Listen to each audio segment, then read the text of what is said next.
E percepção. Percepção é realidade. Tudo mais é ilusão. O que você está vendo aí? Borrões de tinta? Não, tem mais do que isso aí. Continue procurando. Vamos ver o que você identifica aí nessa figura. Eu sei que é difícil, mas eu vou falar para você que aí tem um dálmato. Aí tem um cachorro. Você está tendo dificuldade? Eu vou lhe ajudar. Olha lá. Está aí. Está aí o dálmato. Confundindo com background. Você olhou, não conseguiu ver. Agora que você viu, agora que você conhece o caminho das pedras, eu posso tirar a silhueta, que você agora vai ver o dálmato sem problema nenhum. Você quer ver? Vamos lá, ó. Eu vou tirar a referência agora. Quer ver? Eu vou voltar ao original. Vamos lá. Olha lá. Olha lá, olha o dálmato lá. Você agora não tem mais dificuldade de vê-lo. Ninguém precisa falar para você onde está mais, porque você já viu onde está. Aliás, educar filho é isso, é criar referências.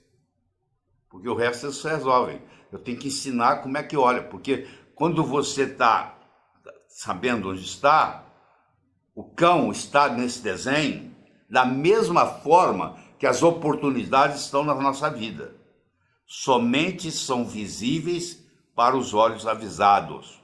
É só o indivíduo preparado que vê isso aí. Entendeu? Porque é mais, não é só, é ver, não é olhar. Olhar você olha com o olho. Ver você vê com o cérebro, é diferente. Olhar e ver não são sinônimos. Olhar é com o olho, ver é com o cérebro, que inclui o olho. Então eu preciso ver para geralmente olhar aí. Eu preciso olhar para realmente ver o que está aí. Outra coisa importante com relação ao sucesso é que tudo em que você se concentra tende a aumentar. Você concentra, aumenta. Se você concentrar no problema, o problema aumenta. Se você concentrar na solução do problema, a solução do problema aumenta. Onde é que está o seu foco? Isso é muito importante. O Henry Ford tem uma frase, eu uso ela em vários momentos diferentes, em vários contextos diferentes. Ele dizia assim, ó, se pensa que pode ou se pensa que não pode, de qualquer jeito você está certo. Porque se você pensar que pode, você vai fazer todo o esforço e vai acabar podendo.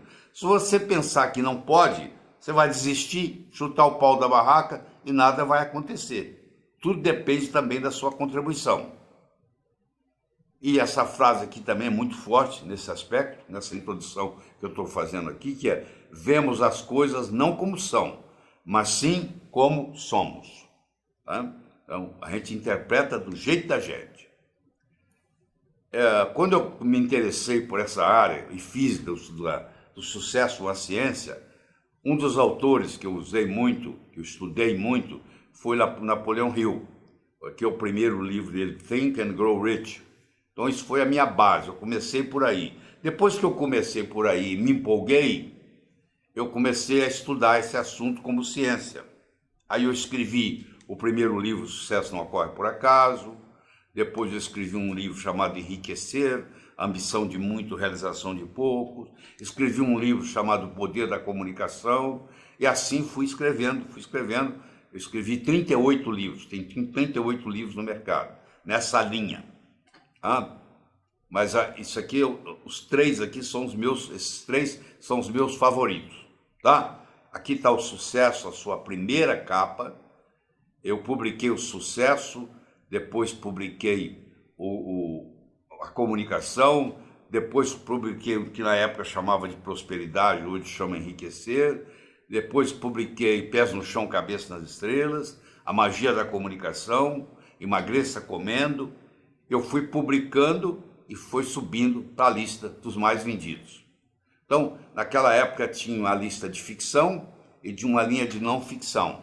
Então, na não ficção, dos 10 livros mais vendidos, eu tinha 6. Eu tinha o Sucesso Não Ocorre por Acaso, Comunicação Global, Prosperidade, Fazendo Amizade com as Pazes com Dinheiro, Emagreça Comendo, Pés no Chão, Cabeça nas Estrelas, A Magia da Comunicação. Dos 10 livros de não ficção mais vendidos no Brasil, eu consegui simultaneamente 6. Eu tive que empurrar pessoas para fora da lista. Então eles não concordaram com isso, criaram uma terceira lista. Antes de mim tinha ficção e não ficção. Depois que eu comecei a empurrar o pessoal para fora da lista, tinha ficção, não ficção e criaram uma esoterismo e autoajuda. Aqui já está nessa nova era. Aqui está o pai da ficção, que é o Paulo Coelho, e aqui eu na não ficção. Ele dominava a parte de ficção e eu dominava a parte de não ficção. Aí eles passaram a fazer uma terceira lista, me tiraram daquela lá e criaram uma lista chamada Esoterismo Autoajuda, onde vocês estão vendo aqui, você está vendo aqui 1, 2, 3, 8, 9, 10. Então foi sucesso. É sinal de que eu estou ensinando deve funcionar, porque eu apliquei isso aqui e deu certo. Eu cheguei dos Estados Unidos e poucos meses depois eu tinha 6 livros nos 10 mais vendidos, que aliás é um recorde do Guinness até hoje. Nunca ninguém num país teve simultaneamente 6 dos 10 livros mais vendidos na lista, simultaneamente.